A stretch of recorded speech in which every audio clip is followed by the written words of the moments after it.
Welcome to AI History of Western Philosophy. Before we begin, a quick and important note for you, our listener. AI-generated content, specifically this podcast, confabulates presenting ideas as fact. Though our subject is philosophy, we are not philosophers.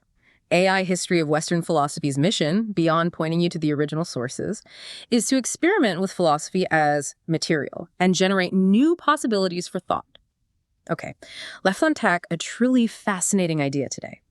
What if the very first attempts to understand the universe weren't just about, rocks and stars, but were deeply intertwined with the urgent political debates happening in ancient Greek cities? Right. Imagine looking up at the vastness of the cosmos or delving into the fundamental nature of reality and seeing reflected there the struggles of your own society, the constant push and pull between single centralized rule and various forms of collective governance. Exactly. That's precisely what we're exploring in this deep dive into AI history of Western philosophy. Indeed. For far too long, philosophical history has drawn a sharp and often, I think, quite artificial line, suggesting that early Greek thinkers, the Presocratics, focused almost exclusively on the natural world. The traditional narrative posits that it was only with Socrates that philosophy truly turned its gaze towards human affairs and the intricate workings of the polis. Right, the Socratic turn. But our journey today will fundamentally challenge that neat division. We'll reveal a profound and actually systematic connection between their bold cosmological theories and the dynamic, often turbulent political landscape of their time. Our mission today is to show you, our listener, how two fundamental conceptual pairings from ancient Greek politics, monarchia, which signifies single centralized rule, The rule, yeah. and isonomia, representing balanced rule or equality under law, didn't just provide metaphors, they actually provided the very language, the foundational concepts, and even the structural blueprints for how these early philosophers conceive of the entire cosmos. That's the key point. It's structural. By the end of this deep dive into the source material, you'll see how the foundational metaphysical debate between the one and the many wasn't just an abstract intellectual exercise. It was, in a profound and tangible sense, a mirror reflecting the intense struggle to define the ideal city-state. What's truly fascinating here, and far more sophisticated than simple allegory, is how these thinkers didn't just make sort of casual comparisons. Right. Instead, they applied a consistent and intricate grammar of order across wildly different complex systems, from the internal workings of the human body to the organization of the city-state, and ultimately to the structure and functioning of the entire universe. A shared grammar, I like that. We'll meticulously explore this deep homology today, revealing that the Presocratic inquiry into the nature of the cosmos was, at its very heart, an urgent and deeply engaged inquiry into the nature of order itself. Setting the stage. The ancient Greek context of order. Okay, so to really grasp the brilliance and, frankly, the enduring relevance of the Presocratics, we first have to set the stage. We need to vividly imagine the historical backdrop. Context is everything here. Absolutely. We're talking about the vibrant, often tumultuous 6th and 5th centuries BCE in the Greek world, a period of incredible intellectual ferment. It wasn't just one intellectual revolution brewing, it was two happening simultaneously and, symbiotically influencing each other in ways we're only now fully appreciating. Two tracks, running in parallel but deeply connected. Exactly. On one hand, you had the intensely dynamic political arena in the burgeoning polis, the independent city-states.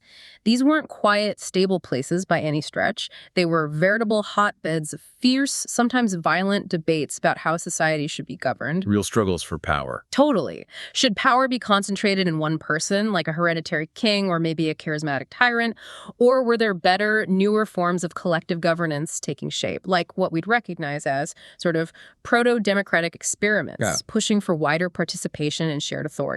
The very foundations of social organization were being contested daily. And in parallel, in distant but culturally connected regions like Ionia, on the coast of modern-day Turkey, and Magna Graecia in southern Italy, you had these extraordinarily audacious early philosophers. The Presocratics themselves. Yes. They were no longer satisfied with the traditional mythological narratives where, gods and goddesses capriciously explained every natural phenomenon or human destiny. Instead, they dared to turn to rational inquiry, logos. Right. Attempting to understand the fundamental structure of the universe itself, what they called the cosmos, through logic and observation, not divine decree. Now, as you hinted at earlier, traditional philosophical history has often created a seemingly clear division. The Socrates changed everything narrative. Pretty much. suggesting a separation between the study of nature, or physis, Right. and later the study of human affairs and ethics, which they attributed primarily to Socrates.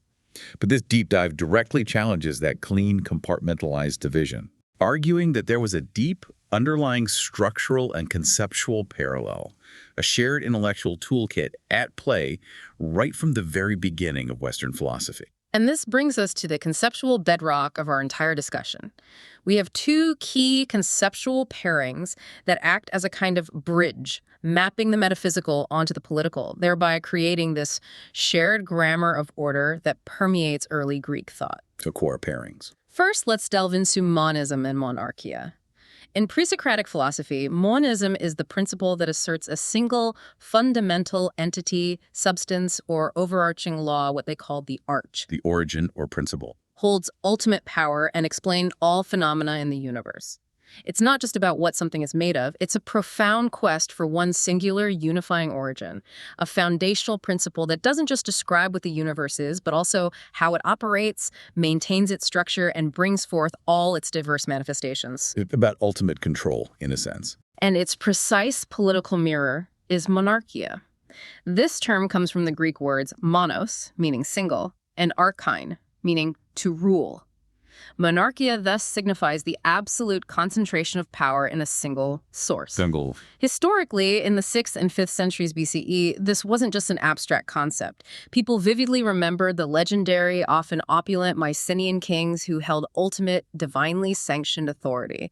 More immediately, the archaic period saw the rise of numerous tyrant sole rulers who seized power unconstitutionally, often by championing the grievances of one faction against another. Tyrants weren't always seen negatively at first, but the association grew. Right. While some tyrants might have initially been benevolent or effective, the term tyrannos increasingly became synonymous with arbitrary, absolute, and often unjust power unchecked by law or custom. Power corrupts, as they say. The connection between this political model and philosophy seems quite clear now. The monarchic model embodies a hierarchical structure where order fundamentally emanates from a single dominant source. Justice, in such a system, is essentially the will of the ruler. Whatever the king or tyrant decides. And the stability of the entire society is maintained by this central, supreme authority. This very naturally provides an intuitive, powerful model for a unified explanation of the universe, where one supreme principle dictates and governs all. It's a very appealing model if you crave absolute order. Now, in direct opposition to that principle of single rule, we find the pairing of pluralism and isonomia. Okay, the flip side. Exactly. Yeah. Presocratic pluralism is the philosophical principle that reality isn't just one thing or one substance. Instead, it posits that the universe is composed of multiple, often co-equal fundamental components. Many parts, not just one. Right. It's the interactions, arrangements, and specific relationships between these various parts that ultimately create the stable, observable order we perceive in the world. This framework finds its profound political analog in the revolutionary ideal of isonomia. Isonomia, a really key term for us today. A truly groundbreaking concept, meaning equality of law, or more broadly, the equal distribution of political power. It literally derives from isos, meaning equal, and nomos, meaning law or custom. Equal law. Makes sense. What's particularly fascinating about isonomia is how it stood in radical opposition to monarchia. It championed a just and stable order arising not from the command of a single sovereign, but from a balanced reciprocal relationship among its constituent parts. So order from balance, not command. Precisely. The historian Herodotus, for example, in his famous, maybe fictional, debate on constitutions, has the Persian nobleman Otanes praise popular government by its fairest name of all, isonomia, explicitly contrasting it with the corrupting influence and arbitrary actions of a monarch. He ties it directly to democracy. He powerfully links isonomia to characteristic democratic mechanisms that were emerging, things like assigning offices by lot, holding power holders strictly accountable, promoting public deliberation. Historically, isonomia became a powerful political watchword in Athens, closely associated with overthrowing tyranny and the democratic reforms of Cleisthenes around 508 BCE. A real revolutionary ideal, then. Absolutely. It truly represented a completely new way of conceiving order. In an isonomic system, stability and justice aren't imposed from above by a singular authority. Instead, they organically emerge from that balanced, reciprocal, and crucially law-governed interaction of its constituent parts, the citizens themselves. It sounds almost self-regulating. That's a great way to put it. The philosopher Hannah Arendt even argued that isonomia denoted a state of no rule in a particular sense, where the traditional distinction between rulers and ruled was effectively dissolved within a community of self-governing peers. This is a model of a self-regulating system composed of fundamentally equal components. And now, for what might be one of the most compelling aha moments for you, our listener, linking these seemingly disparate concepts, we find it directly articulated with Alcmaeon of Croton. Ah, yes, Alcmaeon, a pivotal figure here. A physician and philosopher associated with the Pythagoreans, active in southern Italy in the early 5th century BCE. Aetius, a later doxographer who compiled philosophical opinions, preserved Alcmaeon's foundational medical theory. And Alcmaeon said, and this is a direct and powerful quote from the source material, Alcmaeon said that the equality, isonomia of the powers, wet, dry, cold, hot, bitter, sweet, etc., maintains health, but that monarchia among them produces disease. Wow, okay, just pause on that. Think about the profound significance of that fragment. Alcmaeon isn't just speaking in abstract metaphors here. Not at all, it's technical language. He's using explicit technical political language, isonomia and monarchia, to define biological order within the human body. He's literally saying that health is a state of balanced rule, an isonomic condition among the body's constituent powers. No single quality, like heat or cold, gets to be the tyrant. Exactly. No tiny stomach tyrant, as I joked before. Disease, conversely, is a tyranny within the body, a monarchic regime where one power, say an excess of bile leading to fever, or maybe an imbalance of humors, subjugates the others, thereby destroying the vital equilibrium of the entire system. That's a wonderful way to put it. And it's more than just a clever analogy. This reveals a deep intellectual habit, a fundamental cognitive framework of the era. The tendency to view different complex systems, the human body, the city-state, and by extension the cosmos, as inherently isomorphic. Isomorphic meaning they have the same basic structure. Precisely. Possessing the same fundamental structure of order and disorder, Yeah. the central problem faced by physicians seeking to heal the body, by statesmen striving to stabilize the city, and by natural philosophers attempting to understand the universe was essentially identical. How do you get a stable whole from diverse parts? Exactly. How does one explain the existence and maintenance of a stable, functioning whole, composed of diverse, often opposing parts? And the political sphere, with its visible high-stakes struggles between tyrants and citizens, between rival factions and the elusive common good, provided the most vivid, immediate, and conceptually powerful language for articulating this problem and its potential solutions. So it wasn't just allegory, it was their best analytical tool. It was their primary analytical tool. It offered the vocabulary and the conceptual structures.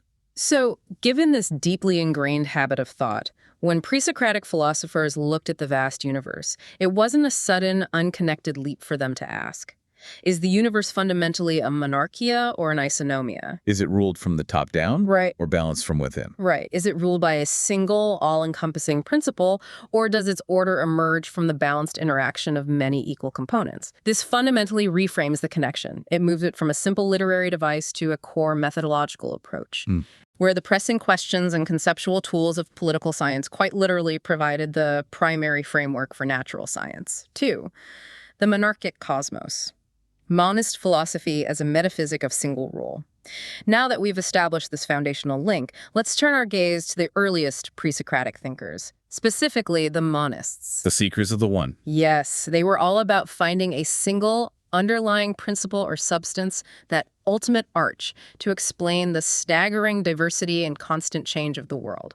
This metaphysical quest for a singular source of all reality can be understood, through our framework, as a profound cosmological expression of the monarchia model of order. A projection onto the cosmos. A grand projection of the logic of single, supreme rule onto the very fabric of the universe. And the first systematic philosophers of the Western tradition, Thales, Anaximander, and Anaximenes, all hailed from the bustling Ionian city of Miletus in the 6th century BCE. Each of them was a material monist, proposing that a single substance was the arch of all things. For Thales, it was water, for Anaximenes, air, and for Anaximander, a more abstract, indeterminate entity he called the apeiron, or the unlimited. The boundless. A fascinating idea in itself. It really was. This philosophical move to posit a unifying naturalistic principle as the source of all reality was truly revolutionary, bravely replacing age-old mythological accounts with rational empirical explanations. And it's absolutely crucial to understand that this quest for cosmic unity didn't unfold in some detached academic vacuum. 6th century Miletus. It was a prosperous commercial hub, yes, a center of trade and innovation. But also incredibly unstable. Exactly. It was also a city frequently racked by intense and prolonged civil strife, or stasis, between powerful factions representing the wealthy elite and the struggling common people. Its history included periods of tyranny, like under Thrasybulus, followed by generations of brutal instability and conflict. So the need for order was visceral, immediate. Absolutely. The urgent search for political stability and civic unity wasn't just an abstract concern. It was a matter of survival, a pressing practical concern for every citizen. Yeah. Thales himself wasn't some isolated academic. According to Herodotus, he was a practical statesman. Involved in politics. Who, witnessing Ionian disunity, advised the Ionian cities to form a federation with a single congress. This was a clear attempt to create political unity against external threats, showcasing a mind acutely aware of the need for a singular, unifying authority for stability. Viewed in this turbulent context, the Milesian search for a single arch appears as profound cosmological projection of this immediate, pressing political need. The core problem facing Miletus was pervasive disunity and destructive factionalism. Chaos. Yes. The solution, whether political or metaphysical, was conceptual unification under a single, common, and unassailable principle. The positing of a single material source for all things can be read as a philosophical attempt to ground the world in an ultimate unity, a stable bedrock that transcends the visible divisions and constant conflicts of both the social and natural worlds. Trying to find that one thing everyone could agree on. Cosmically speaking. In a way, yes. Anaximander's system perhaps offers the most sophisticated expression of this dynamic tension between the one and the many. He posits a single monarchic source, the boundless aperon from which all things originate. This ekteron is a truly radical concept. It's not any specific element, but rather an inexhaustible, eternal, and encompassing source. But the world isn't just the aperon, right? Things emerge. Exactly. The world that emerges from this singular monarchic source is a realm characterized by a constant interplay of opposites hot and cold, wet and dry, light and dark. And these emergent opposites are not left to clash chaotically. They are governed by a principle of cosmic justice, or decay. Justice in the cosmos. Yes. His famous, albeit fragmentary, surviving statement declares that these opposites pay penalty and retribution to each other for their injustice according to the assessment of time. Wow, that sounds incredibly political. It really does. This implies a dynamic system where no single power is allowed to dominate indefinitely. Its temporary encroachment is checked and balanced by its opposite, thereby maintaining a precarious but essential equilibrium. As the great scholar Gregory Vlastos argued, the early Greek conception of cosmic justice was inextricably linked to equality. So dominance is injustice. Dominance by one element was seen as an injustice that demanded a penalty and a return to balance. It's a system of cosmic checks and balances. So you see, Anaximander's universe presents us with a fascinating hybrid. It's a monarchia in its ultimate unifying origin stemming from a single, all-encompassing aperon. The one source. But it is simultaneously an isonomia in its daily operation, maintained by a just and reciprocal balance of these equal opposing powers. It perfectly mirrors the political aspiration of achieving a stable, balanced constitution for a city-state. The ideal state. One that could harness the diverse energies of its populace and resolve that fundamental tension between the need for unity and the reality of multiplicity. He's navigating the very same political challenge, but on a cosmic scale. Now let's shift our focus to Heraclitus of Ephesus, active around 500 BCE. He proposed a different, far more dynamic kind of monism altogether. Heraclitus the Obscure, always fascinating. For him, the unifying principle wasn't a static substance like water or air, nor an abstract, boundless source.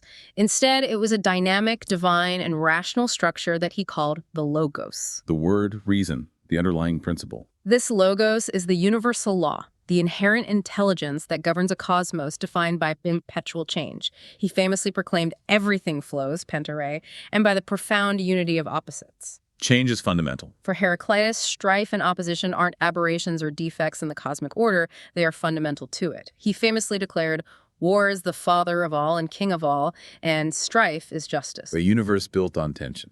And the material manifestation of this ever-active, unifying logos is fire, a substance of constant transformation and dynamic equilibrium.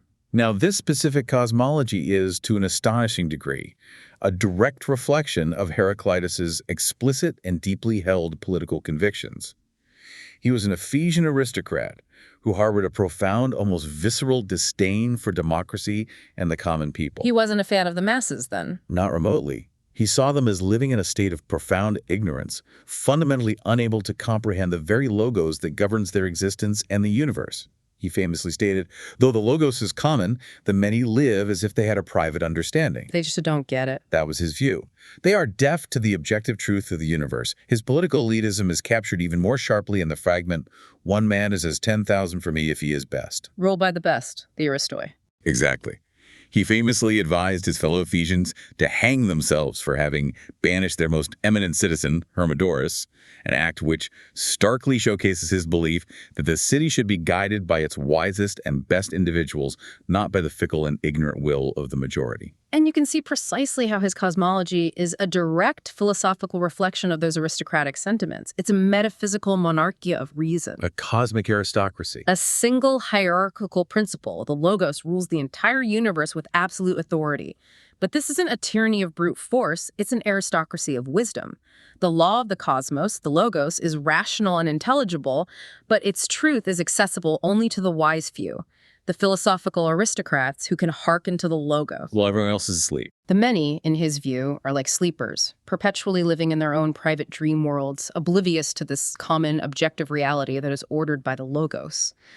This cosmological scheme perfectly validates his political preference for the rule of the wise, the enlightened few, over the ignorant, slumbering masses. It's a universe tailor-made for intellectual elitism.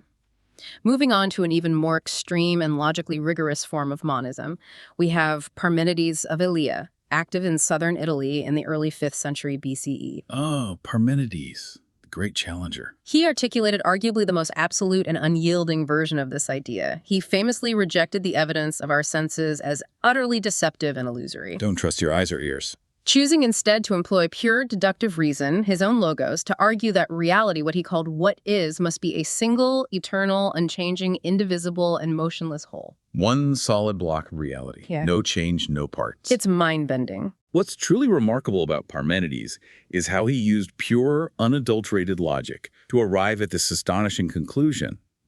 In his poem, divided into the way of truth and the way of opinion, he systematically demonstrated that the very concepts of plurality, change, and coming into being are logically incoherent. How did he argue that? To speak of things changing or becoming, or of there being many distinct entities, he argued, would necessarily require the existence of what is not, or non-being.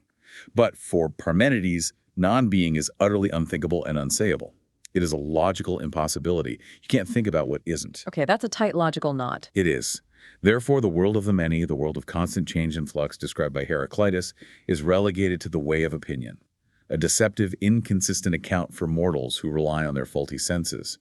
Reality, what is, must be ungenerated, indestructible, whole, unique, unwavering, and complete. And Parmenides wasn't just a reclusive metaphysician spinning abstract theories. You mentioned he was a lawmaker. A respected lawmaker in his home city of Elea, yes, known for giving his city excellent laws. That seems important. That biographical detail is incredibly important as it deeply informs his philosophical project. His philosophy can be interpreted as the ultimate metaphysical expression of absolute, unchallengeable law and sovereignty. The monarchic model of order is pushed to its logical extreme. How so? Think about it. A political tyrant or an absolute monarch maintains order not by persuasion or balance, but by suppressing all opposition and denying the legitimacy of any alternative source of power. Parmenides I functions in precisely this manner within the realm of metaphysics. It rules absolute. It doesn't merely rule over the many, it logically annihilates them. The very possibility of a legitimate other, of plurality, of change, of anything outside of this singular eternal being is demonstrated to be an illusion, a contradiction in terms. This is a universe under the absolute, undisputed, and unchallengeable sovereignty of a single immutable principle. That's an incredibly powerful point. If Parmenides 1 logically annihilates the many, demonstrating that any talk of plurality or change is fundamentally incoherent, how did other philosophers even begin to respond to him? Didn't this present an almost insurmountable logical barrier for anyone wanting to talk about the dynamic world we actually experience? It feels like he locked down reality itself. It absolutely did. Parmenides' cosmos represents the metaphysical equivalent of an absolute monarchia that tolerates no dissent, no alternative. Order is maintained not by balancing competing claims, but by the absolute, totalizing, logically necessary claim of a single static sovereign, being itself. Any deviation from this one isn't just rebellion, it's a logical impossibility, a descent into the unintelligible realm of what is not. His system was so logically compelling that subsequent philosophers, as we're about to explore, had to find incredibly ingenious ways to acknowledge his arguments while simultaneously finding a path to save the phenomena, to explain the changing plural world we perceive. 3. The isonomic cosmos. Pluralist philosophy is a metaphysic of balanced rule. So, if the monists, in their various forms, gave us a cosmos conceived as a realm of single, absolute rule, what about the other side of the coin, the pluralists? The ones who embrace the many. In the immediate wake of Parmenides' powerful logical challenge, subsequent philosophers whom we categorize as the pluralists faced a monumental task. They sought to save the phenomena of change and multiplicity, to account for the dynamic, diverse world our senses tell us is real. But without falling into Parmenides' logical trap about non-being. Exactly. But they had to do this without violating Parmenides' devastating logical prohibition against coming to be from non-being. Their ingenious solution was to posit not one, but multiple fundamental realities. And in doing so, they developed cosmological models that bear a striking resemblance to the political ideal of isonomia. Order from balance again. Where order arises not from a single command, but from the balanced reciprocal interaction of a plurality of equal components. Our first stop in the pluralist camp is Empedocles of Acragas, a Sicilian Greek active in the mid-5th century BCE. He offered a remarkably creative and direct response to Parmenidean monism. How did he manage it? Empedocles proposed that the entire universe is composed of 4 fundamental roots or elements: earth, air, fire, and water. Crucially, these roots are eternal and unchanging in their own nature. So they satisfy Parmenides' always existing rule. Precisely. Thus satisfying Parmenides' requirement for permanence and avoiding coming to be from non-being. However, it is through the mixing and separation of these roots that the endlessly changing world we perceive comes into being. And a key detail directly relevant to our theme is that Empedocles explicitly describes these 4 elements as being equal to one another, not one subservient to another. Equal elements, that sounds very isonomic. It does, doesn't it? And here's where the puzzle pieces really start to fit together. The dynamic of the cosmos, according to Empedocles, is driven by the cyclical interplay of 2 powerful cosmic forces. Love and strife. We have love, or philia, which is an attractive, unifying principle that brings these equal elements together into harmonious mixtures, like citizens cooperating in a healthy society. Civic friendship, almost. And then there's strife, or nikos, a repulsive, divisive principle that drives them apart, much like factional conflict tearing a city apart. The history of the universe, in Empedocles' view, is an eternal oscillation between a state of perfect unity under the complete dominion of love, what he called the sphere, a perfect, undifferentiated whole, and a state of complete separation and chaos under the dominion of strife. Our current world exists somewhere between these 2 extremes. A cosmic cycle of harmony and conflict. Exactly, a dynamic blend of both forces. This cosmological model is a remarkably precise analog for an isonomic or democratic polis. The 4 equal roots can be seen as the equal citizenry of the cosmos.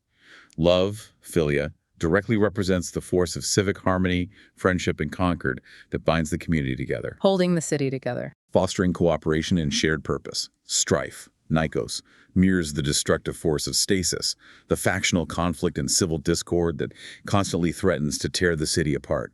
The cosmic cycle of Empedocles, moving between unity and separation, perfectly mirrors the political reality of many Greek city-states, which often oscillated between periods of internal harmony and destructive civil war. And wasn't Empedocles himself involved in politics? Deeply. This interpretation is powerfully reinforced by Empedocles' own biography. Ancient sources consistently portray him as a charismatic and active champion of democracy in his home city of Acragas. He's credited with using his considerable rhetorical skills to help put down an oligarchy and establish a thriving democracy. A real Democrat, though. And famously, he rejected an offer of kingship, choosing civic equality over personal power. His cosmology is profoundly ethical, too. Love fosters good, strife breeds conflict, mirroring the moral choices faced by a community. So, you see, his cosmology isn't an abstract theory divorced from his life and values, but a vibrant vision of cosmic order deeply rooted in his lived political ideals. He literally envisioned a universe that operated according to the same principles of equality, balanced opposition, and the dynamic tension between unity and discord that he actively championed in the political arena. It's a universe reflecting his politics. Next up, we have Anaxagoras of Clazomeno, another Ionian who spent much of his career in Athens during its flourishing democratic golden age. Anaxagoras in Pericles in Athens, yes. He, too, proposed a pluralistic system to counter Parmenides' rigid monism. For Anaxagoras, reality is composed not of four roots, but of an infinite number of fundamental seeds or substances, infinitely divisible and present in everything. Infinite seeds, a much more complex picture. His famous formulation states there is a portion of everything in everything, meaning that every object in the world, say a piece of bread, contains all the basic substances, gold, hair, bone, earth, and its apparent character is simply determined by the preponderance of one type of seed. Everything mixed together initially. The original state of the cosmos, he posited, was a chaotic, undifferentiated mixture of all these seeds, an utter chaos where nothing distinct could be discerned. But here's the fascinating twist.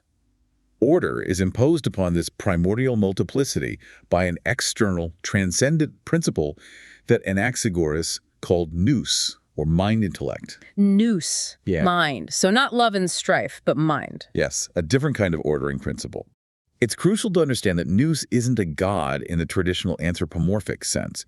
Instead, it's described as infinite and self-governing and has been mixed with nothing, standing entirely apart from the matter it organizes. Separate from the stuff it orders. It's a supremely rational, pure, and ordering principle, almost like a cosmic intelligence that brings initial chaos into a discernible, structured order, much like a master craftsman would bring exquisite form to raw, undifferentiated material, but on a universal scale. Nous initiates a cosmic vortex, a whirling motion that begins the process of separating, sorting, and combining the infinite seeds to form the structured cosmos we inhabit. The political resonance of this model, especially in the context of Pericles in Athens, where Anaxagoras was a close associate of the leading democratic statesman Pericles, seems profound. It really is. The relationship between nous and the infinite diverse seeds mirrors the relationship between a rational constitution, politia, or a wise lawgiver, noetites, and the diverse, sometimes chaotic citizenry of a polis. So mind is like the law. In a sense, nous doesn't create the world's substance out of nothing. It acts upon a pre-existing plurality, a given multiplicity, introducing an intelligent, rational principle of order that transforms chaos into a structured, functional whole. Nous is not a monarch in the sense of a tyrant who rules by whim or arbitrary command. It's impersonal, rational. It is an impersonal, rational, and ordering principle, much like the Athenian ideal of the rule of law, a rational framework that governs and gives shape to a diverse populace without eliminating their individual existence. Didn't he get into trouble in Athens, though? He did.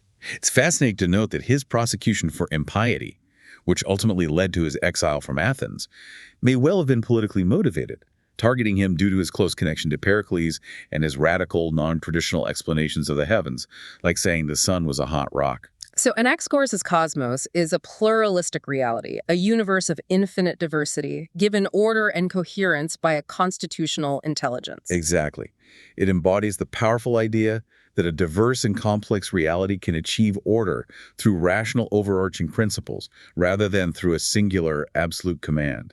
It's a universe where a kind of cosmic reason presides not as a ruler, but as an ordering force for the common good of its diverse components. Finally, we arrive at the Atomists, Leucippus and his more famous student Democritus of Abdera, active in the latter half of the 5th century BCE. The Atomists. The ultimate pluralists, perhaps. They represent perhaps the most radical form of pluralism, pushing the concept of balanced, self-ordering multiplicity to its ultimate conclusion. Their atomist theory holds that the cosmos consists of two fundamental principles: an infinite number of indivisible particles, which they called atomoi, Atoms, uncuttable. and an infinite void in which these atoms move. These atoms are eternal and unchanging, thus satisfying Parmenides' demand for permanence.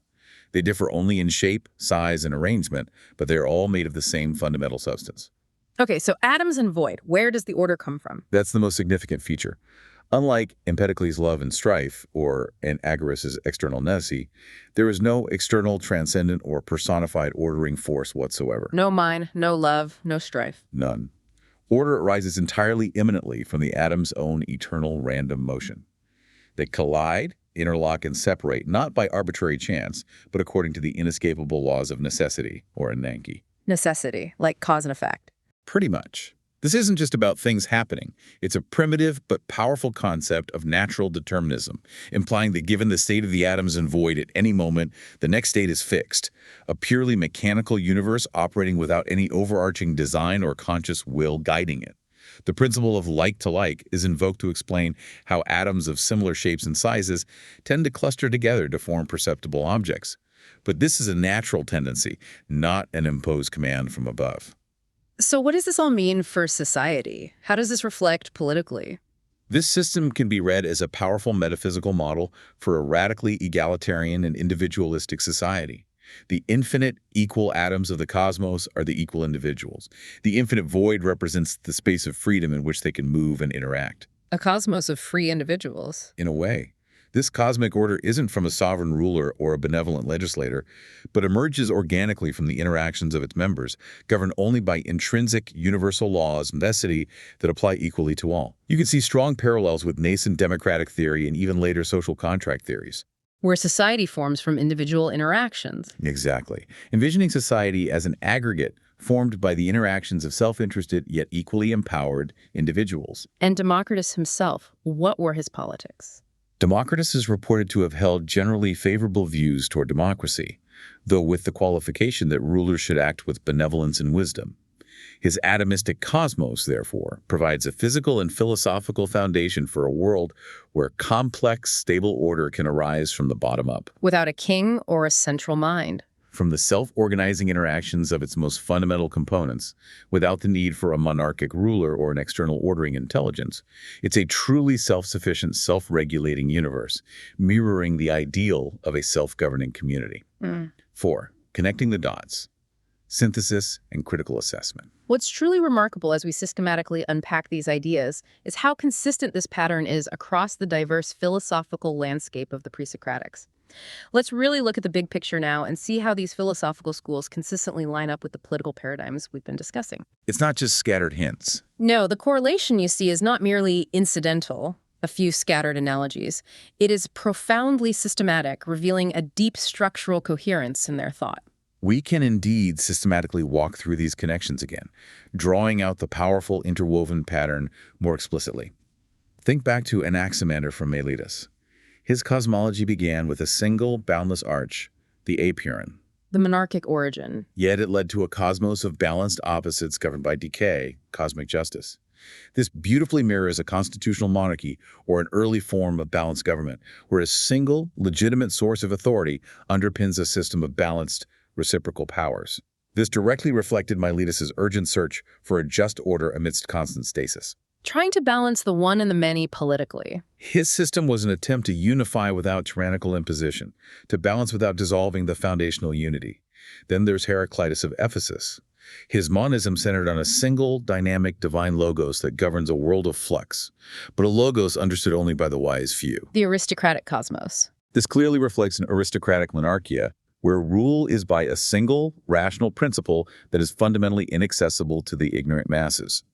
His philosophy directly aligns with his explicit anti-democratic and elitist views in Ephesus, positing a cosmic order that validates rule by an enlightened minority. And then the extreme, Parmenides of Elea. Parmenides, yes.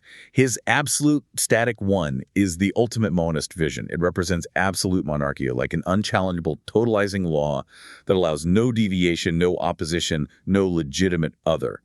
This reflected his own experience and reverence for absolute, consistent lawmaking. A universe ruled by pure, unyielding being. His philosophy posits a tyrannical rule of a single entity that logically annihilates all plurality and change, presenting a universe under the most totalizing form of single authority imaginable. Okay, then the pluralists as a reaction? Empedocles. Moving to the pluralists, Empedocles of Atomists gave us his 4 equal roots or elements, cyclically combined by love and separated by strife. This perfectly illustrates isonomia, or democracy, Equal parts and dynamic balance. where a polity of equal citizens is dynamically governed by forces of social harmony, philia, and factional strife, stasis. This aligns perfectly with his documented role as an active champion of democracy in Acragas, where he rejected kingship. His cosmos is a constant negotiation among equals. Then Anaxagoras. An Anaxagoras of Clazomena, with his infinite seeds ordered by a transcendent rational nous or mind. This reflects a constitutional order, akin to an external, rational principle, like a wise law or a constitution bringing order and structure to a diverse populace. Mind as the constitution. This model was especially relevant in Periclean Athens, suggesting a universe ordered by reason rather than arbitrary will, where the many are given form by a rational principle, not subsumed by a single entity. And finally, the Atomists. And finally, the Atomists, Lysippus and Democritus, with their infinite equal atoms moving in a void, forming structures through collision and necessity, entirely without any external ruler or divine guidance. This is a powerful model for radical isonomia or individualism. The ultimate bottom-up order. A self-ordering society of equal individuals governed by natural law, not a sovereign. This deeply aligns with Democritus's generally favorable views toward democracy, presenting a cosmos that embodies freedom of movement and self-organization. The correlation, then, isn't just a handful of isolated examples. It's a powerful, systematic pattern that reveals how deeply the social and political realities of the Greek world were embedded in the very fabric of their earliest scientific and metaphysical inquiries. But here's an important point. We have to address a common objection that often arises when we propose such connections. Right, the anachronism charge. Exactly. The primary counterargument to this interpretation rests on the traditional, historically dominant distinction between the Presocratics, who were viewed as primarily natural philosophers, physikoi, and Socrates, often credited as the first to turn philosophy explicitly toward ethical and political questions. The idea that they only cared about nature. This traditional view suggests that reading profound political meaning into what are primarily metaphysical or scientific theories is anachronistic, that we're imposing modern disciplinary boundaries or concerns on the thinkers who simply didn't have them. It argues that their minds were focused solely on the natural world, and any political echoes are merely coincidental or metaphorical, not structural. However, this objection, while seemingly logical from a modern perspective, misses a crucial historical and intellectual point. These weren't distinct, compartmentalized fields back then in the way we understand them today. The boundaries were much more fluid. The very project of Presocratic philosophy was to replace mythological explanations with rational ones, the logos across all domains of inquiry, whether it was the origin of the gods, the causes of disease, or the structure of the cosmos.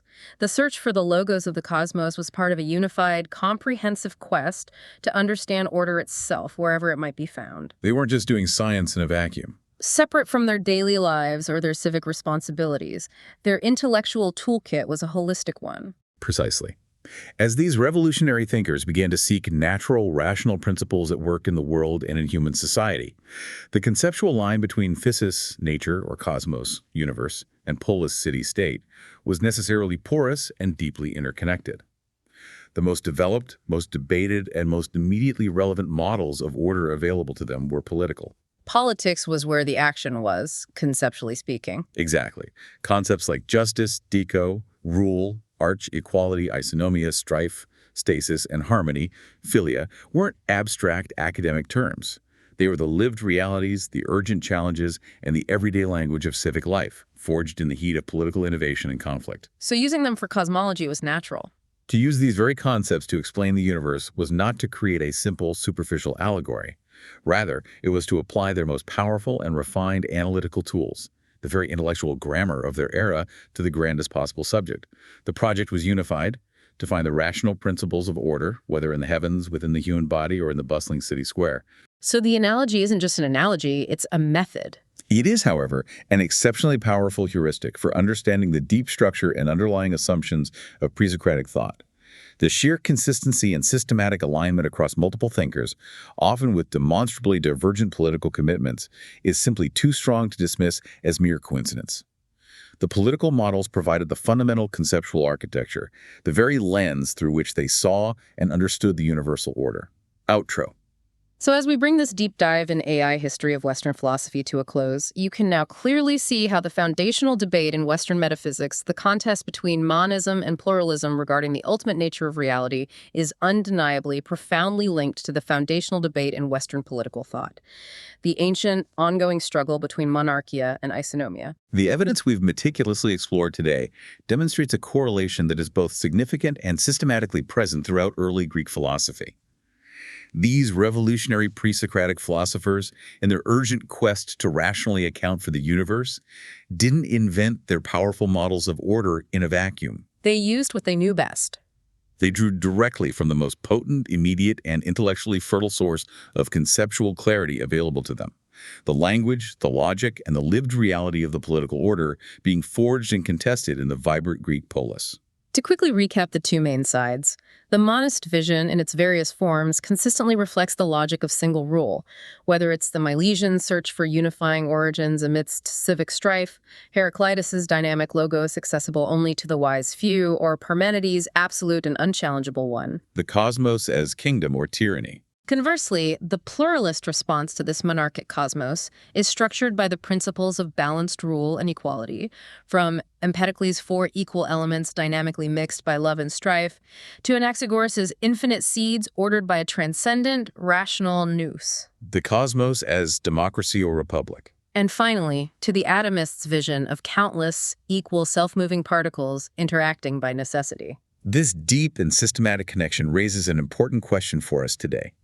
If the very first act of Western philosophy was to hold a mirror up to the city and profoundly see the cosmos reflected in its struggles and aspirations, what do our current ways of organizing society, our present political structures, and our ongoing debates about governance reflect about how we understand the ultimate nature of reality? Yeah, that's a big question. Or even how we choose to build and order our increasingly complex AI systems?